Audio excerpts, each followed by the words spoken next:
Le retour du virus, on se prépare tranquillement pour la nouvelle saison 2019-2020, ça va être la folie complète. Bientôt la reprise, on est prêt.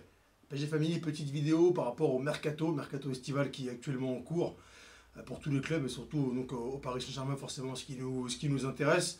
Donc là, une vidéo pour donner mon avis sur en tout cas, tout ce qui se trame au Paris Saint-Germain compte tenu du recrutement. Alors il y a pas mal de joueurs qu'on signé. C'est là qu'on a souvent été, nous en tant que supporters, on a souvent été là à se plaindre, d'ailleurs souvent aussi à juste titre, que nos dirigeants tardaient à concrétiser des arrivées, ce qui du coup retardait la préparation et ce qui du coup retardait le moment où ces nouveaux joueurs allaient être prêts physiquement. Là pour le coup on s'y est pris très très tôt, en tout cas pour ce qui est de la direction. C'est en tout cas le premier pôle de cette vidéo par rapport au mercato. Comme vous le savez, il y a eu un grand chamboulement. Alors honnêtement, là, je ne le pensais pas que Leonardo allait revenir. D'ailleurs, j'avais publié un mea culpa par rapport à ça. Mea culpa que je réitère. Pour le coup, énorme surprise. Leonardo qui est revenu, quand Théo Henrique qui est parti. Pour le coup, c'est une des, si ce n'est la meilleure recrue, je pense. Moi, d'ailleurs, j'en parlais avec un ami et je trouve que je suis assez d'accord avec ce qu'il disait. Par rapport à Leonardo, pour moi, c'est effectivement aussi la meilleure recrue. En tout cas, estivale, il va remettre de l'ordre. Il va surtout mettre entre guillemets l'église au milieu du village. Plus de chichi, plus de passe droit. Ça va être cadré, carré, propre. C'est vraiment tout ce qu'on voulait, tout ce qu'on avait mis en tout cas en exergue. C'était un manque de structuration, un manque de hiérarchie, un manque de bon fonctionnement. Et là pour le coup Leonardo va remettre de l'ordre et c'est une très bonne chose. C'est la première des choses par rapport à ce mercato. Alors là pour ce qui est de l'effectif, comme vous le savez, voilà, je vous apprends rien, il y avait un très gros manque au milieu de terrain. On manquait de joueurs, on manquait surtout d'options. D'ailleurs, Thomas Tuchel l'a très souvent évoqué en conférence de presse l'an passé. On n'a pas assez de joueurs, il nous manque des milieux de terrain, il nous manque on ne peut pas pallier des blessures, on n'arrive pas, c'est pas possible de jouer comme ça, c'est pas possible.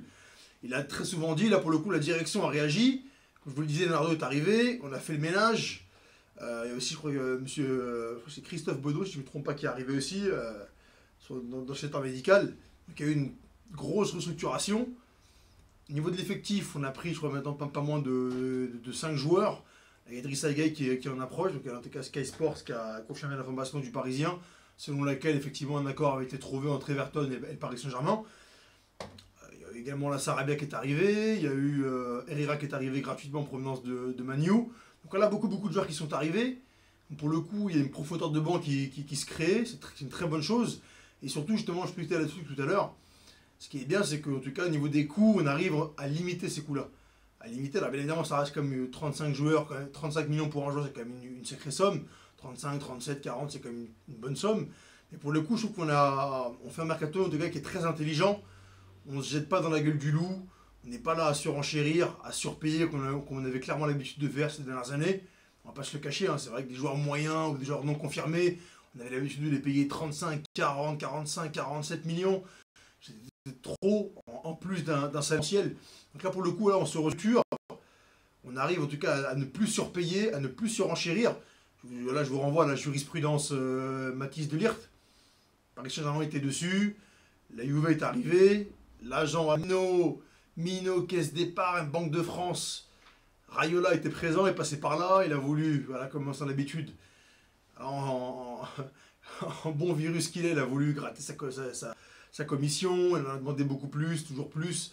Quand le Paris Saint-Germain a dit stop, n'a pas voulu se positionner. Leonardo d'ailleurs a confirmé dans sa longue interview aux Parisiens, il a confirmé la piste de Ligt, mais il a aussi dit que voilà, c'était une possibilité, mais qu'il n'allait pas venir et qu'en tout cas on n'allait pas accepté de surenchérir, que ce soit au niveau d'indemnité de transfert ou au niveau même des commissions, comme je le disais, par rapport à Mino Raiola. C'est une très bonne chose. Une restructuration, on se renforce qualitativement et quantitativement au milieu de terrain. On a pris aussi un gardien, on a pris un défenseur. Milieu de terrain, il y en a maintenant 2 qui ont signé, donc Sagai qui en approche. C'est très bien, je trouve que c'est une très bonne chose. C'est une très bonne chose. Maintenant, là, je pense que le mercato n'est pas encore terminé, il nous faut encore peaufiner.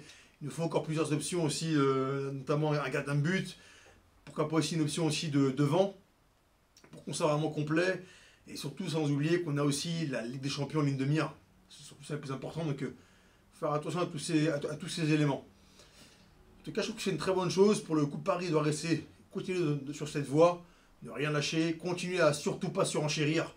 Fini de mettre les 50 millions, les 58 millions sur des joueurs moyens qui départent du Brésil, d'Argentine, du Mexique, ou même voilà, de République tchèque, des joueurs qu'on ne connaît pas, qui ne sont pas confirmés. Faut faire attention, là, faut qu'on. On sait très bien, maintenant ça fait maintenant 10, 7, 8 ans que ça dure. Dès que le Paris Saint-Germain arrive sur un dossier, forcément le prix augmente de 20, 30, 35%. Là, Leonardo est arrivé et la donne change. Alors, il y a aussi, on a beaucoup critiqué Antero. Antero aussi, il avait, en tout cas sur quelques dossiers, en tout cas, ce mode de fonctionnement qui était ancré en lui. C'est-à-dire qu'il y a aussi 2-3 dossiers où il n'a pas voulu se renchérir, on s'est retiré. Et c'est une très bonne chose, une très bonne chose. C'est important. Alors oui, forcément, les top joueurs, il ne faut pas hésiter, il ne faut pas lésiner sur les moyens, il faut forcément mettre un gros chèque sur la table. Néanmoins, il faut trouver un équilibre entre mettre un gros chèque et ouvrir toutes les vannes. Voilà, c'est Las Vegas, on ouvre tout. Faut trouver un juste milieu. C'est un peu comme dans tout dans la vie, un juste milieu. Et je trouve qu'on est en train de se équilibrer, de justement trouver ce juste milieu. Alors voilà, je ne vais pas m'enflammer, c'est encore le début de saison, bien évidemment, on ne va pas s'enflammer au bout de 2 victoires, on ne va pas s'enflammer au bout de... C'est vrai que souvent on est comme ça, nous les supporters. Une victoire, 2 victoires, on s'enflamme, on va prendre la Ligue des Champions, on va gagner les championnats.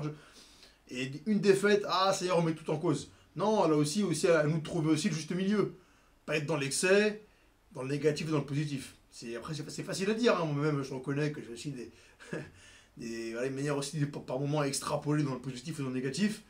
Faut aussi qu'on s'adapte et qu'on trouve le juste milieu. Donc voilà la team, je vous dis à très vite pour une prochaine vidéo, les lives qui reprennent et aussi le début de l'antenne PSG Community, ça arrive très vite. Ciao la PSG Family.